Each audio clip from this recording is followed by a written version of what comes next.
ഇതാണ് Halong bay, വിയറ്റ്നാമിലെ ഏറ്റവും പ്രശസ്തമായ വിനോദസഞ്ചാര കേന്ദ്രം. വിയറ്റ്നാമിന്റെ തലസ്ഥാനമായ ഹനോയിൽ നിന്ന് ഏകദേശം 170 കിലോമീറ്റർ ദൂരത്താണ് ഹലോങ് ബേ. കടലിൽ തലയുയർത്തി നിൽക്കുന്ന നൂറുകണക്കിന് ചുണ്ണാമ്പു മലകൾ. ഈ കാണുന്ന ബോട്ടുകളിൽ ഒന്നിൽ കയറി ഈ ഉൾക്കടലിന്റെ കാഴ്ചകൾ കാണാനാണ് ഞാൻ ഉൾപ്പെടെയുള്ള സഞ്ചാരികളൊക്കെ ഇവിടെ എത്തുന്നത്. പ്രകൃതിയൊരുക്കിയ ഈ വിസ്മയ കാഴ്ചയെ 1994 യുനെസ്കോ വേൾഡ് ഹെറിറ്റേജ് സൈറ്റിൽ ഉൾപ്പെടുത്തി. 5 ലക്ഷത്തിലധികം സഞ്ചാരികളാണ് ഓരോ വർഷവും ഇവിടെ എത്തുന്നത്. ആ ഉൾക്കടലിന്റെയും ദ്വീപുകളുടെയും നയനമനോഹരമായ കാഴ്ചകളിലേക്കാണ് പത്തേമാരിയുടെ ഇന്നത്തെ യാത്ര.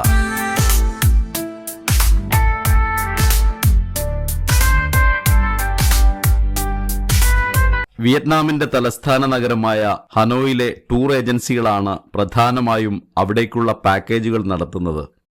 ട്രാവൽ ഏജൻസി ഏർപ്പാടാക്കിയ ഒരു മിനി ബസ്സിലാണ് ഇപ്പോൾ ഹലോങ് ബേയിലേക്കുള്ള എന്റെ യാത്ര. വീതിയേറിയ റോഡുകളും മനോഹരമായ കെട്ടിടങ്ങളുമൊക്കെയായി പ്രൗഢഗംഭീരമായ ഒരു നഗരമാണ് ഹനോയ്. ഏകദേശം 85 ലക്ഷം ജനങ്ങൾ വസിക്കുന്ന വിയറ്റ്നാമിലെ രണ്ടാമത്തെ വലിയ നഗരം കൂടിയാണിത്. ഇപ്പോൾ വിയറ്റ്നാമിന്റെ സാംസ്കാരിക, സാമ്പത്തിക, വിദ്യാഭ്യാസ കേന്ദ്രമാണ് ഹനോയ് എന്ന് പറയാം. ഏകീകൃത വിയറ്റ്നാം വരുന്നതിന് മുൻപ് വടക്കൻ വിയറ്റ്നാമിന്റെ തലസ്ഥാന നഗരമായിരുന്നു ഇത്. ഏകദേശം 2 മണിക്കൂർ യാത്ര ചെയ്ത് ഞാൻ ഹാലോങ് സിറ്റിയിലെ തൂവാൻ ചൌ ഇന്റർനാഷണൽ മറീനയിലെത്തി. ഇവിടെ നിന്നാണ് ഹലോങ് ബേയിലേക്കുള്ള ക്രൂയിസ് ഷിപ്പുകൾ പുറപ്പെടുന്നത്. വിശാലമായ പാർക്കിംഗ് സൗകര്യമുള്ള വലിയൊരു ഒറ്റനില കെട്ടിടമാണ് മറീന. നൂറുകണക്കിന് ആളുകളെ ഒരേ സമയം ഉൾക്കൊള്ളാൻ കഴിയുന്ന വലിയ സംവിധാനങ്ങളാണ് ഈ മറീനയിൽ ഉള്ളതെന്ന് പറയാം.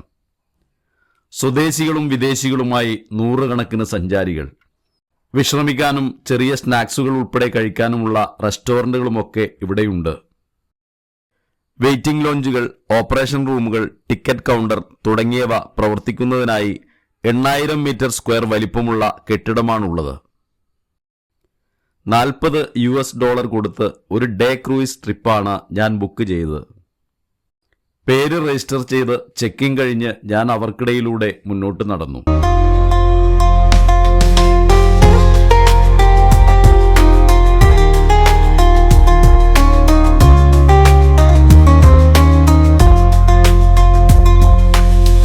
മീറ്റർ ആങ്കറേജുള്ള ഈ മറീന യൂറോപ്യൻ ശൈലിയിലാണ് രൂപകൽപ്പന ചെയ്തിരിക്കുന്നത്.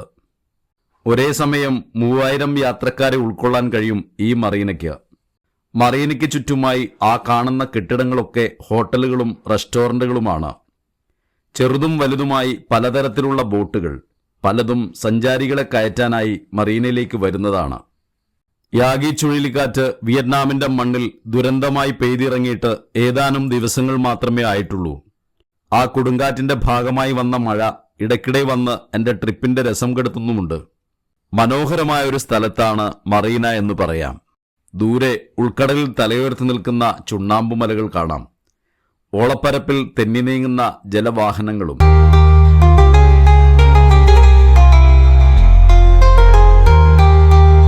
ഈ കാണുന്ന ബോട്ടിലാണ് എനിക്ക് പോകേണ്ടത്. ബോട്ടിന്റെ 2ാം നിലയിലാണ് എനിക്കുള്ള സ്ഥലമെന്ന് തോന്നുന്നു. വലിയ ലക്ഷറി ഒന്നുമല്ലാത്ത ഒരിടത്തരം ബോട്ടാണെന്ന് പറയാം. സഞ്ചാരികളായി വന്നവരെല്ലാം തന്നെ മേശയ്ക്ക് ചുറ്റും ഇടം പിടിച്ചിട്ടുണ്ട്. അപ്പോഴേക്കും വിയറ്റ്നാം സ്റ്റൈലിലുള്ള വെൽക്കം ഡ്രിങ്ക് വന്നു. ഗ്രൂപ്പായി വന്നവരാണ് ഭൂരിഭാഗവും. എന്റെ മുന്നിലിരിക്കുന്ന കൊറിയക്കാരായ അച്ഛനെയും മകനെയും എന്റെ സുഹൃത്ത് പരിചയപ്പെടുന്നത് കാണാം. ഇന്നത്തെ പ്രോഗ്രാമിനെ പറ്റി ടൂർ ഗൈഡ് വിശദീകരിക്കുന്നുണ്ട്. മംഗോളിയയിൽ നിന്നും ഇറ്റലിയിൽ നിന്നുമൊക്കെയുള്ള ആളുകളെ ഞാൻ പരിചയപ്പെട്ടിട്ടുണ്ട്. അവരെല്ലാം തന്നെ വിയറ്റ്നാംകാർ ടൂറിസ്റ്റുകളോട് കാണിക്കുന്ന ആതിഥ്യ മര്യാദയിൽ അതീവ സന്തുഷ്ടരാണ്.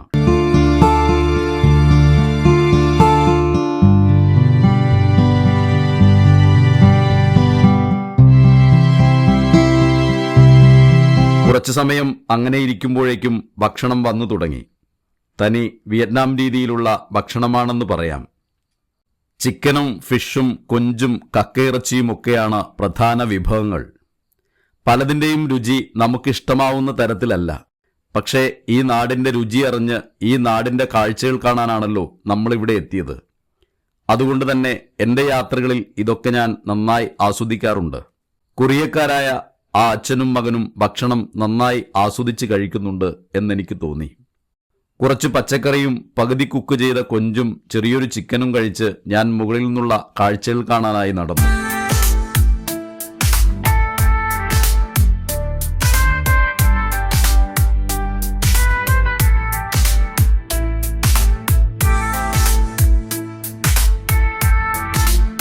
ഏതാനും ചില സഞ്ചാരികൾ വിശ്രമിക്കുകയും ഫോട്ടോ എടുക്കുകയും ഒക്കെ ചെയ്യുന്നുണ്ട്. ചുറ്റും മനോഹരമായ കാഴ്ചയാണ്. നീലനിറമുള്ള ഉൾക്കടൽ, അതിൽ തലയുയർത്തി നിൽക്കുന്ന നിരവധി ചുണ്ണാമ്പുമലകൾ, നിരവധി ബോട്ടുകൾ, പലതും എന്നെപ്പോലെ സഞ്ചാരികളായി വന്നവരെയും കൊണ്ട് ഈ ഉൾക്കടലിന്റെ കാഴ്ചകൾ കാണാൻ പോകുന്നതാണ്. എവിടെ നോക്കിയാലും ചുണ്ണാമ്പുമലകളാണെന്ന് പറയാം. 500 ദശലക്ഷം വർഷങ്ങൾ പഴക്കമുണ്ട് ഈ ചുണ്ണാമ്പുമലകൾക്കെന്നാണ് ശാസ്ത്രകാരന്മാർ പറയുന്നത്. ഡെക്കിലിരുന്ന് കാറ്റേറ്റ് മനോഹരമായ ഈ കാഴ്ചകൾ കണ്ടിരിക്കാൻ ആയിരക്കണക്കിന് സഞ്ചാരികളാണ് ഓരോ വർഷവും ഇവിടേക്ക് വരുന്നത്. തെക്കിഴക്കൻ ഏഷ്യൻ രാജ്യമായ തായ്ലാന്റിന്റെ അധീനതയിലും ഇത്തരത്തിലുള്ള 100 കണക്കിന് ചുണ്ണാമ്പുമലകളുണ്ട്. അവിടുത്തെ പ്രധാന ടൂറിസ്റ്റ് പ്ലേസുകളിലൊന്നായ ഫുക്കറ്റിലൂടെയുള്ള എൻ്റെ യാത്രയിൽ ഇത്തരത്തിലുള്ള നിരവധി ചുണ്ണാമ്പുമലകൾ ഞാൻ കണ്ടിട്ടുണ്ട്. 1553 കിലോമീറ്റർ സ്ക്വയർ പ്രദേശത്ത് വ്യാപിച്ചു കിടക്കുന്ന ഹലോങ് ബേയിൽ 1969 ദ്വീപുകളുണ്ട്. അവയിൽ ഭൂരിഭാഗവും ചുണ്ണാമ്പുമലകളാണ്. കടലിൽ പൊന്തി നിൽക്കുന്ന അത്തരം ചുണ്ണാമ്പുമലകൾക്കിടയിലൂടെയുള്ള യാത്ര ഏതൊരു സഞ്ചാരിയുടെയും മനം നിറയ്ക്കുന്നതാണ്. നിരവധി ബോട്ടുകൾ, പല വലിപ്പത്തിലും നിറത്തിലുമുള്ളവ. ഓളപ്പരപ്പിലൂടെ നീങ്ങുന്ന അത്തരം ബോട്ടിന്റെ കാഴ്ചകളും ആരെയും ആകർഷിക്കുന്നതാണ്. മഴയും വെയിലും മഞ്ഞും കൊണ്ട് ദശലക്ഷക്കണക്കിന് വർഷങ്ങളെടുത്ത് രൂപപ്പെട്ടതാണ് കാസ്റ്റ് എന്ന പേരിൽ അറിയപ്പെടുന്ന ഇവിടുത്തെ ചുണ്ണാമ്പ് പാറകൾ.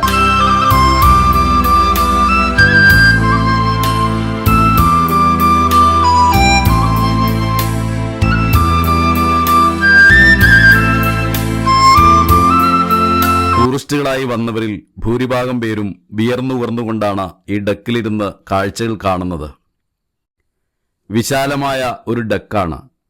കാറ്റേറ്റിരിക്കാനും കിടക്കാനുമൊക്കെയുള്ള സൗകര്യങ്ങൾ ഇവിടെയുണ്ട്. മനോഹരമായാണ് അവയെല്ലാം അറേഞ്ച് ചെയ്തിരിക്കുന്നത്. ഇടയ്ക്കിങ്ങനെ കൂറ്റൻ മലകൾക്കരികിലൂടെയാണ് ബോട്ടിന്റെ യാത്ര. അതിന്റെ തൊട്ടടുത്തുകൂടെ കടന്നു പോകുമ്പോഴാണ് അതിന്റെ ഭീമാകാരത്വം നമുക്ക് ശരിക്കും മനസ്സിലാവുക. വളരെ മനോഹരവും ശാന്തവുമായ ഒരു ഉൾക്കടലായതുകൊണ്ട് തന്നെ സഞ്ചാരികളുടെ പ്രിയപ്പെട്ട ഇടമാണ് ഇന്ന് ഹലോങ് ബേ. ഇനി താഴത്തെ നിലയിലെ കാഴ്ചകളൊന്ന് കാണാം.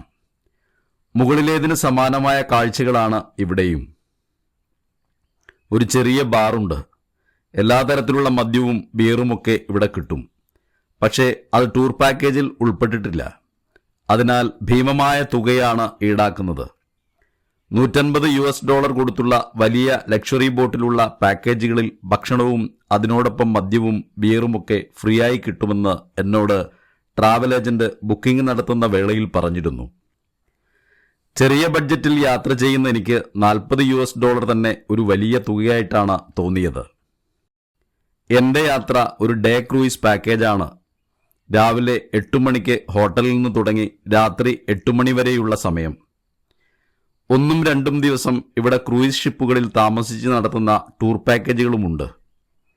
ഒരു രാത്രിക്ക് $180 മുതലാണ് നിരക്ക്. സീസൺ അനുസരിച്ച് ചെറിയ മാറ്റങ്ങൾ ഉണ്ടാകും.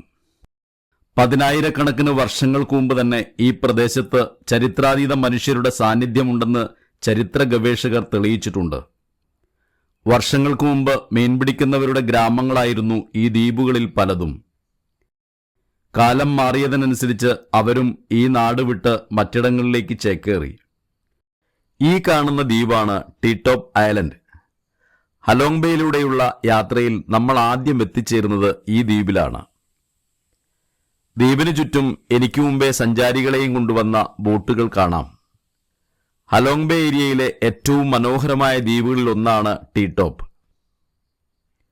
3.7 ഹെക്ടർ പ്രദേശത്താണ് ഈ ദ്വീപ് വ്യാപിച്ചു കിടക്കുന്നത്. ഏതാനും സഞ്ചാരികൾക്ക് പുറകിലായി ചരിത്രപ്രസിദ്ധമായ ആ ദ്വീപിലേക്ക് ഞാൻ നടന്നു.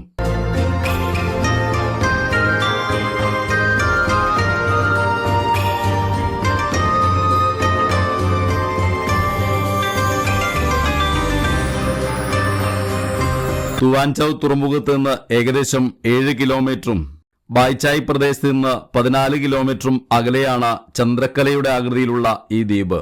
ഈ ദ്വീപിലെ 110 മീറ്റർ ഉയരത്തിലുള്ള ചുണ്ണാമ്പ് മലയ്ക്ക് മുകളിൽ നിന്ന് ഈ ഉൾക്കടലിന്റെ മനോഹരമായ കാഴ്ചകൾ കാണാനാണ് സഞ്ചാരികളെല്ലാം ഇവിടേക്ക് എത്തുന്നത്. റഷ്യൻ ബഹിരാകാശ സഞ്ചാരിയായിരുന്ന ഗെർമൻ സ്റ്റെപ്പനോവിച്ച് ടിറ്റോയുടെ പ്രതിമയാണ് ആ കാണുന്നത്. അദ്ദേഹത്തിന്റെ പ്രതിമ ഈ ബീച്ചിൽ വന്നതിന്റെ പുറകിലുള്ള കഥ പറയാം. 1962 വിയറ്റ്നാം പ്രസിഡന്റ് ഹോച്ച്മിനൊപ്പം റഷ്യൻ ബഹിരാകാശ യാത്രികനായ ഗെർമൻ സ്റ്റെപ്പനോവിച്ച് ടിറ്റോ ഈ ദ്വീപ് സന്ദർശിക്കുകയുണ്ടായി. അദ്ദേഹത്തിനോടുള്ള ആദരസൂചകമായിട്ടാണ് ഈ ദ്വീപിന് ടിറ്റോപ്പ് എന്ന പേര് ലഭിച്ചത്. തന്റെ 80-ാം വയസ്സിൽ ഈ ലോകത്തോട് വിട പറഞ്ഞ ഗെർമാൻ സ്റ്റെപ്പനോവിച്ച് ടിറ്റോയുടെ ബഹുമാനാർത്ഥം അദ്ദേഹത്തിന്റെ മരണത്തിന് ശേഷം 2015 സെപ്റ്റംബറിലാണ് ഈ പ്രതിമ ഇവിടെ സ്ഥാപിച്ചത്. കോയമ്പത്തൂരിൽ നിന്നുള്ള സ്കൂൾ വിദ്യാർത്ഥികളുടെ ഒരു സംഘമാണ് ഇപ്പോൾ ആ പ്രതിമയ്ക്ക് താഴെ നിന്ന് ഫോട്ടോ എടുക്കുന്നത്. 20 വിദ്യാർത്ഥികളും 20 ടീച്ചർമാരും ഉൾപ്പെടുന്ന ആ സംഘത്തെ കുറച്ചു മുമ്പ് ഞാൻ പരിചയപ്പെട്ടിരുന്നു.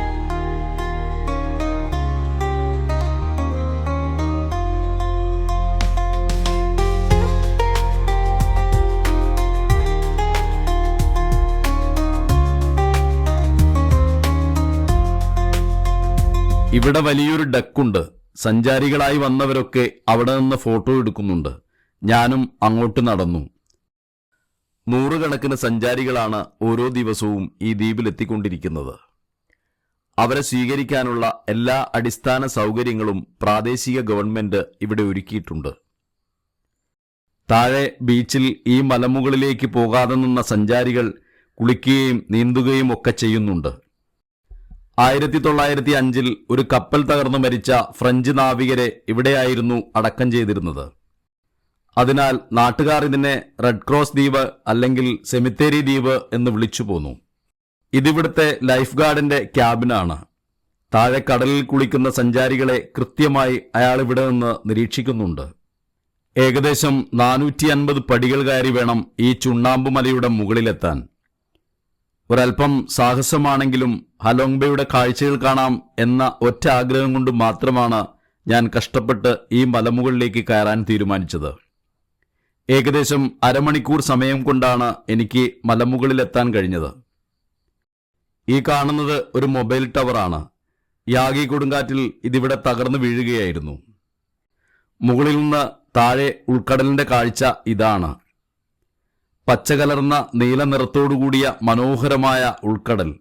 വളരെ ശാന്തമായ അതിന്റെ ഉളപ്പരപ്പിലൂടെ നീങ്ങുന്ന ചെറുതും വലുതുമായ ജലയാനങ്ങൾ. മനോഹരമായ കാഴ്ചയാണത്.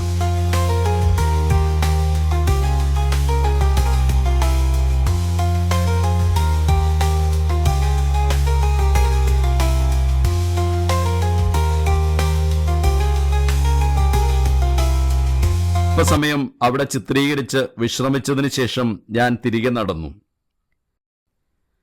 എന്റെ ബോട്ട് വരുന്നതേയുള്ളൂ. എന്റെ കൂടെയുള്ള സഞ്ചാരികളാണ് ഇവരൊക്കെ. വെയിലും കടൽക്കാറ്റുമേറ്റ് നല്ല ക്ഷീണം തോന്നുന്നുണ്ട്. ഏകദേശം 2 മണിക്കൂർ സമയമാണ് എനിക്ക് ഈ ദ്വീപ് കാണാനായി ലഭിച്ചത്. അതുകൊണ്ട് തന്നെ ഒരു ഓട്ടപ്രദക്ഷിണമായിരുന്നു ചിത്രീകരണമെന്ന് പറയാം. നേരത്തെ ഞാൻ കണ്ട സ്കൂൾ വിദ്യാർത്ഥികളാണ് ആ ബോട്ടിലെ പൂളിൽ കുളിക്കുന്നത്.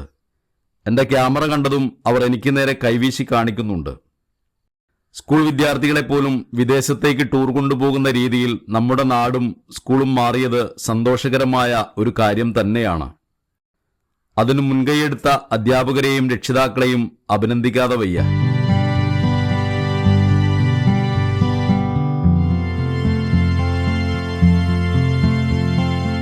ആ ദ്വീപിൽ നിന്ന് തിരിച്ചു പോകുമ്പോൾ ഞാൻ ചിന്തിച്ചത് ഏകദേശം 500 കിലോമീറ്റർ ദൂരം കടൽ തീരമുള്ള നമ്മുടെ നാട്ടിൽ ഇത്തരത്തിൽ ലോകനിലവാരമുള്ള ഒരു ടൂറിസ്റ്റ് പാക്കേജ് പോലും നടപ്പിലാക്കാൻ പറ്റാത്തതിനെക്കുറിച്ചാണ്.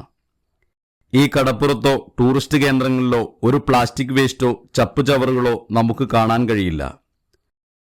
നമ്മുടെ നാട്ടിലെ ബീച്ചുകളുടെ അവസ്ഥ എത്ര പരിതാപകരമാണെന്ന് ഒന്ന് ചിന്തിച്ചു നോക്കൂ.